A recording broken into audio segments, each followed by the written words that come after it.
Atheist Roundtable, a gathering place for rational people. Funny pictures and videos.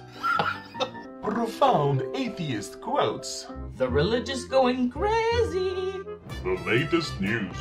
World domination. Casual discussions. Baby eating. The ultimate forum for a lively dialogue. Come join the fun at atheistroundtable.com. Welcome to the Infidel, the news for the damned, from the damned. Cindy and Mike Jacobs create an internet prayer network.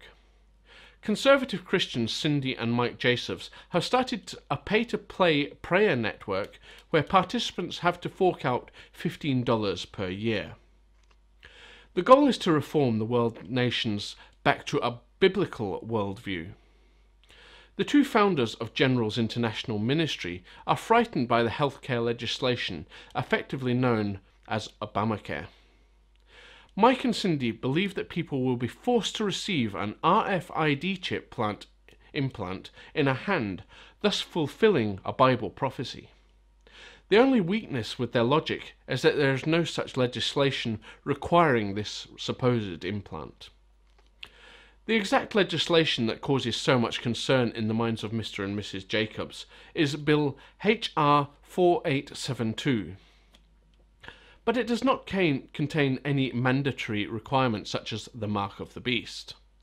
Flying in the face of facts, Mike and Cindy have continued their campaign to bring awareness to something that does not exist, and are asking their fellow Americans to contribute a mere $15 per year to help the two prophets in their worthy battle against the forces of evil. For this paltry sum, Cindy and Mike claim that anyone can be part of the effort to target their prayers so that it will make the most impact. Considering that there is nothing to pray for, the greatest positive impact will be felt in Generals International Ministry's bank account.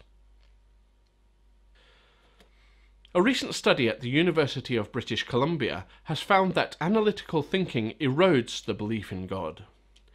The findings do not necessarily imply that analytical thinking causes disbelief, but that activating analytical thinking can override intuition. The two authors asked 93 students to rate their belief in supernatural agents. Several weeks later, they underwent priming for analytical thinking, unscrambling complex sentences, reading hard-to-read fonts, and even just looking at a picture of Rodin's The Thinker. Controls were given less analytical tasks. The students were then asked to rate once more their supernatural beliefs. Those who had been exposed to analytical priming consistently downgraded their belief in the supernatural. Our result, said the university researchers, suggests that habitual analytical thinking could be one reason scientists tend to be disbelievers. As some religious people fear, the results also suggest that exposure to science may erode belief, not just through learning scientific theories such as evolution, but by promoting analytical thinking. You can't turn a devout believer into an atheist just by encouraging analytical thinking. Other factors sustain belief. Do school vouchers violate the American First Amendment?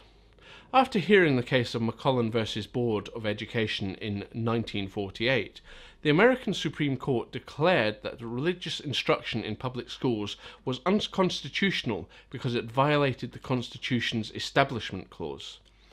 This ruling angered some Christians who saw schools as a preaching platform. After Brown versus Board of Education, the voucher program was used by many southern states to continue racial segregation.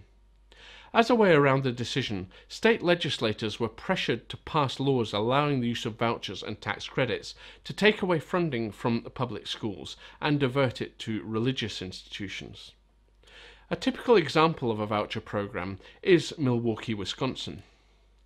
Serving 23,000 students, it is the largest voucher program in the country.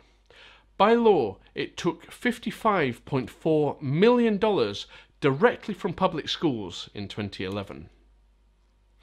The remaining $89 million came from the state treasury. But not surprisingly, the participating schools listed are mostly religious. Studies have been inconclusive when comparing poor and minority voucher participants to their public school counterparts. One such study of the Milwaukee program indicates no improvement on standardized tests for poor and minority voucher program participants. Other studies show modest improvement. Given the current composition of the Supreme Court, a constitutional challenge to these programs would probably fail. A recent court challenge to a tax credit scheme in Arizona resulted in the law being upheld by the Supreme Court. In the conservative majority opinion, Justice Kennedy wrote that the injury to the disagreeing taxpayers was speculative and not the result of direct appropriation by the legislature.